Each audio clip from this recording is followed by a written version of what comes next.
L'île de Pâques, l'une des îles les plus mystérieuses au monde, mais aussi l'une des plus éloignées des côtes. Et cette île renferme des mystères qui, pour la science, sont toujours une source d'inépuisables questionnements. Comment les premiers habitants sont-ils arrivés sur l'île? Comment ont-ils fait pour déplacer ces fameux moaïs géants? Que sont devenus les différents arbres que peuplait jadis l'île de Pâques? Ces questions, en fin de compte, vont amener les scientifiques à comprendre que de nombreuses catastrophes sont arrivées sur cette île et que l'espoir renaît à travers souvent un rien du tout. Et ce rien du tout a le nom de Sophora Toromiro.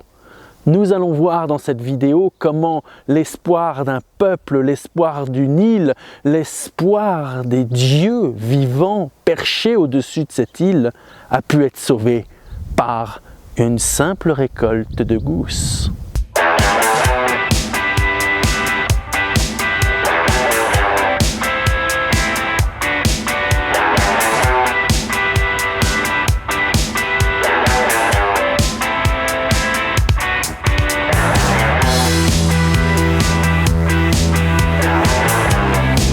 L'île de Pâques a été découverte le 6 avril 1722 par un certain Jacob Roggeveen, qui est un Hollandais qui passait par là avec ses différents navires et qui va s'arrêter sur cette île pour contempler la population mais aussi les paysages.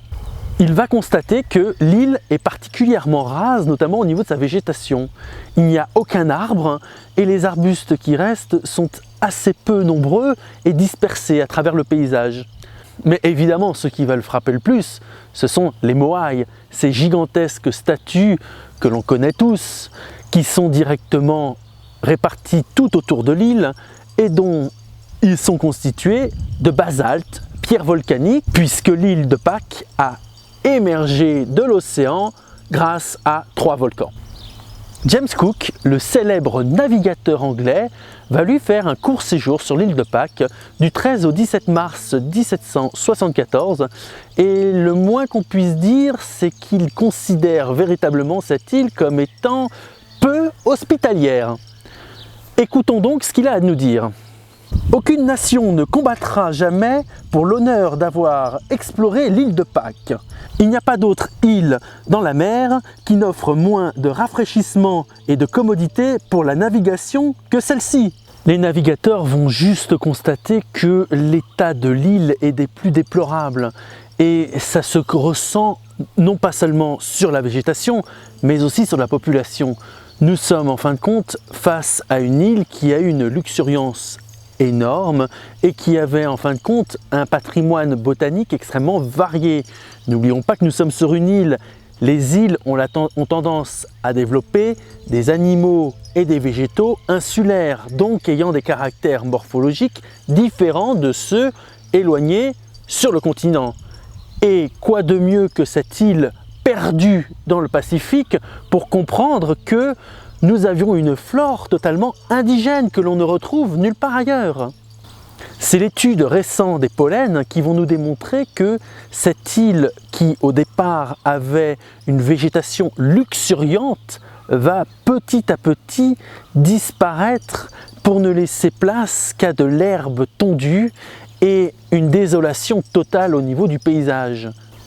Ce qui frappe en fin de compte quand on visite l'île de Pâques, c'est que d'un côté à l'autre de cette fameuse île volcanique, alors que le substrat est riche et que les îles volcaniques aident à faire pousser une variété très importante au niveau de la diversité végétale, nous nous retrouvons face à des prairies rases où l'on peut contempler d'un bout à l'autre chaque caillou et chaque sommet de cette île sans pour autant prendre conscience qu'il y avait autrefois des forêts absolument merveilleuses. Différentes hypothèses sont élaborées à travers les scientifiques depuis des décennies. La première étant la construction des fameux moaïs qui demandaient et nécessitaient énormément d'arbres, notamment pour, soi-disant, rouler les moaïs jusqu'à leur destination finale. Une étude récente prouve le contraire en nous disant simplement que les moaïs étaient déplacés via des cordes de droite à gauche permettant de se déplacer centimètre par centimètre jusqu'à leur destination finale. Cette méthode n'emploie évidemment pas d'arbres. D'autres viennent nous dire qu'il y a eu une surutilisation du bois, notamment au niveau du bois de chauffage, mais aussi du bois de construction, et que sur une île insulaire, les quantités sont excessivement limitées et que le renouvellement de ces espèces arborées est crucial pour la pérennité des différentes espèces. Il semblerait que la population de l'île de Pâques n'ait pas bien géré cette gestion du bois au niveau de l'ensemble de son île. C'est ainsi que Jared Diamond nous donne 3 grandes lignes de compréhension pour expliquer comment cette île est devenue un désert arboré. La première serait tout simplement la dégradation de l'environnement par l'érosion des sols, mais aussi la mauvaise gestion au niveau du bois. Ainsi, quand on coupe un arbre, les racines se dégradent et le sol s'érode, disparaissant totalement dans l'océan. Donc, on ne peut plus replanter derrière différents autres arbres si le sol, chose essentielle, n'est plus là, puisque disparu et perdu à jamais. Sa deuxième explication serait une sécheresse qui serait apparue sur l'île environ aux alentours de 1650 jusqu'en 1922, qui correspond à l'arrivée de Jacob Roggeveen. Ainsi, cette sécheresse aurait d'une part précipité la disparition de la biodiversité, mais aussi impliqué directement des tensions internes au sein de la population de l'île de Pâques. Et cette longue sécheresse aurait paradoxalement conduit à la construction de moaïs encore plus grands, donc de consommation de bois encore plus forte, pour prier les dieux qui leur offrent quelques pluies salvatrices. Elle aurait eu un ensemble de conséquences assez graves au niveau de la population sur la destruction de leur environnement, la disparition de certains arbres notamment, la raréfaction des ressources alimentaires, mais aussi des tensions internes par rapport aux différentes tribus et une chute de la démographie absolument catastrophique. Et troisième hypothèse, il semblerait que les rats venus directement de Polynésie juste à côté, amenés par les différentes barques des colons venus successivement sur l'île de Pâques, aient subsisté et aient directement mangé notamment les graines de certains palmiers, les plantes d'autres, et que ces rats aient directement contribué à la disparition des espèces. Des plantes ont totalement disparu de l'île de Pâques. On peut ainsi nommer le Pasta Leucocos dispersta. Était un palmier très connu des Pascuans qui l'utilisait comme plante alimentaire puisque son cœur était excessivement tendre et consommé par la population. Ce qui a fait que cet arbre a totalement disparu en 1650. On en a encore des traces directement dans les pollens que l'on peut retrouver au niveau des différentes couches d'argile au fond des lacs qui ont été emprisonnés avec le temps. Le coup de grâce va bien sûr être donné par les différentes interventions des colons européens, qu'ils soient hollandais, mais évidemment aussi français, puis espagnols et enfin chiliens, puisque, il faut le savoir, la plupart des populations des Pascuans, c'est-à-dire les habitants de l'île de Pâques, ont été utilisés dans l'esclavage. Il y a eu plusieurs vagues d'introduction de maladies ou de nouveaux animaux qui ont permis en fin de compte d'achever le peu de biodiversité qu'il existait déjà sur l'île. Mais pas simplement. La raréfaction des différentes ressources alimentaires, mais aussi du bois et surtout la colonisation européenne va forcer de nombreux Pascuans à disparaître de l'île par un exode massif dans la Polynésie française notamment. La pire catastrophe qu'ait pu connaître l'île de Pâques va se jouer en 1866 avec l'introduction de l'élevage intensif par les moutons. Ainsi, 2 missionnaires français vont ainsi répartir sur l'ensemble du territoire, soit 94% de l'île, l'élevage intensif des moutons qui vont évidemment chasser les différents autochtones dans des réserves très localisées, mais surtout faire disparaître le peu de végétation endémique qu'il restait encore. C'est ainsi que cette longue agonie va perdurer jusqu'au XXe siècle et les constats alarmants des différents scientifiques venant sur l'île pour contempler une végétation absolument anéantie, une population laissée à l'abandon et surtout un paysage totalement dévasté par des décennies de broutage intensif et de perte d'identité pour ce peuple autochtone.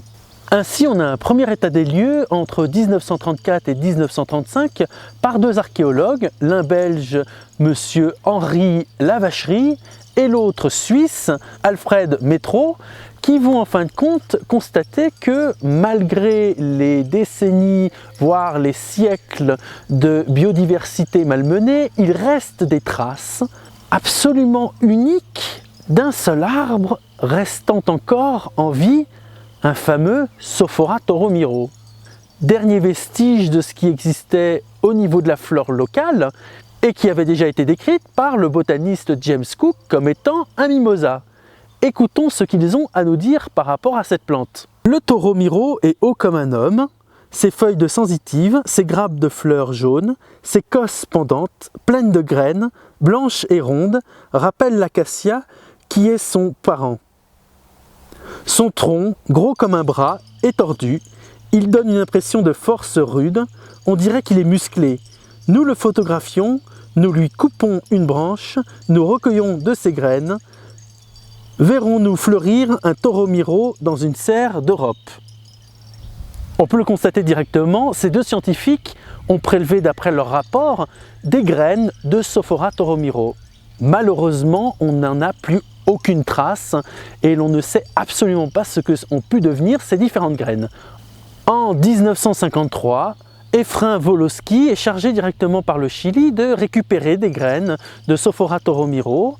Il va directement les envoyer au jardin botanique de Viña del Mar, qui va en fin de compte réussir à faire germer ces graines et dont deux spécimens vont pouvoir ainsi devenir les premières plantes introduites dans un jardin botanique. Le Sophora toromiro est un arbuste d'à peu près 3 mètres de haut, on a pu avoir la description juste avant, mais qui fleurit de façon assez impressionnante par des grappes jaunes, papillonacées puisqu'il fait partie de la famille des Fabacées, anciennement légumineuses, et donne directement des gousses. Le tronc de cet arbuste fait à peu près 50 cm, ce qui a permis notamment aux différents habitants de l'île de pouvoir sculpter à l'intérieur des statuettes qu'ils ont appelées les Moai Kava Kava et dont la couleur rouge est absolument merveilleuse. Ils servaient évidemment lors des rituels religieux et étaient souvent utilisés par les différents prêtres. C'est ainsi que le mot toromiro vient directement de l'allusion de ces différentes statuettes, puisque toromiro veut dire bois de sang. Vous l'aurez compris, l'avenir total du Sophora toromiro est particulièrement remis en question et l'on sait pertinemment que sa vie ne tient plus qu'à un fil. Ce n'est pas les simples prélèvements qui ont été faits qui vont pouvoir assurer sa descendance et le seul spécimen qui reste encore dans l'île est totalement menacé. La délivrance, elle viendra là aussi en 1956 par un certain Thor Heyerdahl qui va découvrir dans un cratère les dernières gousses du Sophora toromiro. C'est à partir de là que l'on va véritablement suivre une expédition de sauvegarde de cet arbre à travers l'Europe. Qui est Thor Heyerdahl? C'est un explorateur norvégien qui est passionné par le Pacifique et notamment les différentes migrations des peuples à travers les îles. C'est ainsi que grâce à son radeau, le Kon Kiri, il va pouvoir démontrer que des populations venues du Chili ont pu coloniser différentes îles du Pacifique. C'est ainsi que, grâce à son expédition à travers ce radeau, il va pouvoir montrer au comité scientifique du monde entier que ces théories de colonisation par l'Amérique du Sud sont exactes. Il va avoir une popularité absolument grandissante après avoir réussi cet exploit technique. En 1953, il va découvrir dans les îles Galapagos des vestiges incas. Thor Heyerdahl, vous l'aurez compris, est un scientifique qui aime prouver ses théories par des mises en pratique techniques. De toute façon, quand on s'appelle Thor, on ne peut que avoir un destin fabuleux. C'est ainsi qu'en 1956, il va directement arriver sur l'île de Pâques. Et l'une des premières questions qu'il va poser est celle de savoir s'il existe encore des spécimens de Sophora toromiro sur cette île. Et notre ami va être conduit par des guides sur le cratère de Ranokao pour constater le dernier spécimen encore vivant de Sophora toromiro. Et là, c'est la catastrophe la plus totale. Il se retrouve face à un arbre mourant, n'ayant presque plus de feuilles et ayant une dernière petite pousse jaillissant de la souche et dont on peut constater qu'il reste encore quelques graines. Il ne va pas hésiter quelques secondes et va prélever les dernières gousses restant encore en place. Et va directement les envoyer au jardin botanique de Göteborg, qui va directement les mettre en place dans des différents semis et ainsi réussir à faire germer 2 plantes. Ces 2 plantes vont ainsi grandir dans des serres au jardin botanique de Göteborg sous la surveillance accrue de tous les scientifiques du monde. En 1962, Thor revient sur l'île de Pâques pour essayer de voir où en est ce dernier exemplaire de Sophora toromiro. Il retrouve le cratère dans lequel il avait pu avoir ces différentes graines et constate que ce dernier est mort et que le Sophora toromiro s'est éteint à son état naturel. Il n'existe plus à partir des années 60 d'arbres représentant l'île de Pâques. On pourrait croire que cette fin est catastrophique et que l'île de Pâques vient de perdre l'un de ses derniers exemplaires, la rapprochant directement de la luxuriance végétale qu'elle pouvait avoir auparavant. Mais c'est sans compter l'espoir et l'envie de vaincre la fatalité qui va naître dans les cœurs des différents scientifiques et botanistes à travers l'Europe et l'Amérique du Sud. Ainsi, les derniers spécimens que nous a ramenés Thor et Gerdal ont pu germer grâce aux différentes gousses qu'il avait prélevées au sein du jardin botanique de Göteborg. Ce dernier va prendre en charge ces différentes plantules qui vont pousser année après année et ainsi réussir le miracle de fleurir dans une serre et produire de nouvelles gousses.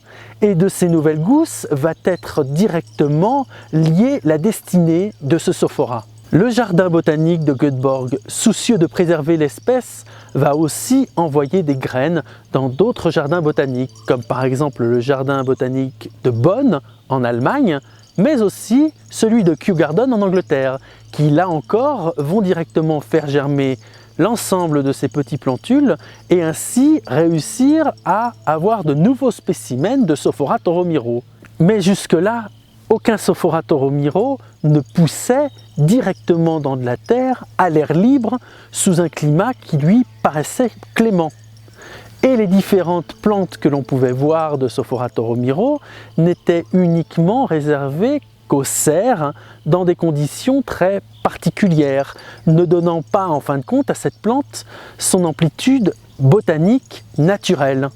C'est une chose qui va être remédiée en 1993 avec notamment l'implantation auprès du Val-Ramée, jardin botanique du Muséum d'Histoire Naturelle à Menton, de 25 nouveaux exemplaires de Sophora toromiro en provenance directement des serres de jardin botanique de Bonn.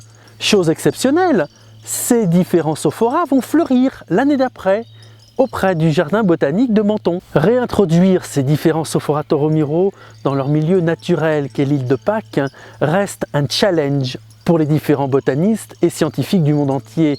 C'est pour ça qu'il va être créé un organisme international, le TMG, le Tomorrowmira Management Group, qui va regrouper différents scientifiques, qu'ils soient chiliens, suédois, allemands, anglais et français, pour permettre en fin de compte l'étude, la protection, mais aussi l'implantation de sujets ayant poussé dans les différentes serres des jardins botaniques ou en pleine terre, comme on a pu le voir au niveau du jardin botanique de Menton, et de les réintroduire directement dans leur milieu naturel, c'est-à-dire l'île de Pâques. C'est ainsi que, en mai 1995, le jardin botanique de Bonn, en Allemagne, va réintroduire 63 pieds de Sophora Toromiro dans leur élément naturel. Ils vont être réintroduits et pour la population locale, cela va permettre de retrouver cet arbre millénaire qui était là depuis plus de 35 000 ans et qui avait disparu par les différentes catastrophes vécues par cette île. Réintroduire le Sophora Toromiro dans l'île de Pâques, ce n'est pas simplement avoir la nostalgie des paysages d'antan, c'est aussi renouer un lien important entre la population et son histoire.